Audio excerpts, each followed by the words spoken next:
went to church for the first time, and we were blown away at how incredible this place was. I mean, we actually felt worship. My wife and I left, and we went to Taco Bell, and it just so happens that there was a family in front of us. And he said, "Hey, I think I saw you this morning. Were you at Granger Community Church?" And it ended up being Nathan Lee. We were blown away that they even recognized us. One thing led to another. We went to the life group for the first time. I just grabbed a couple of the guys that I knew closest. You just invite one here and one there and one here and one there, and pretty soon it is a handful of guys. Man, I'll tell you what, our life group, we make this church, this big building, into a very small building. We discuss life together. By being able to have people I can share life with, I can open up and share struggles with, you don't compare the same way as you did before. You just, hey, we all have issues.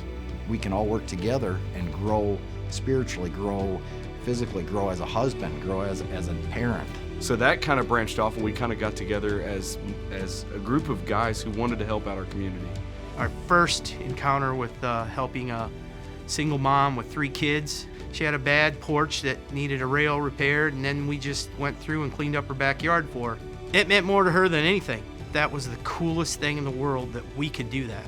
We started doing projects like that all around. Helped a lady replace some shutters that were down. We also went to my neighbor's house down the street. Her husband was suffering from cancer, and we split wood for just a morning. But it was enough wood to last them an entire season, where that gentleman didn't have to worry about anything. He could just deal with his cancer. It's just little things like that that people can't do that we do. It's our talents. It's the talents that God gave us to use, and we're going to give those to other people. I don't know what it is about serving, but when we serve together, one, we get to spend time together, laughing, joking, hanging out. We just enjoy being God's hands and feet and loving other people and lifting them up. There's a verse in the Bible that says you're supposed to eat, drink, and experience God together as a group. That's what our life group does. We experience life together. Not only do we experience, we live it together. You're not supposed to do it alone. And I think that's what a good life group does, is it encourages you to take the next step and to lean in. We're not all the same. You get into a group, you go 2-3 times, and you're like, well, I don't really fit in. You need to go past those fears, past those feelings, because if you don't go past them, you'll never get to the reward in the end. Long term, it's so joyful. With Jesus and a life group, you really don't have to have much anxiety about anything. My life group, to me, is lifelong. I don't want to try to figure out what tomorrow might throw at me without my group.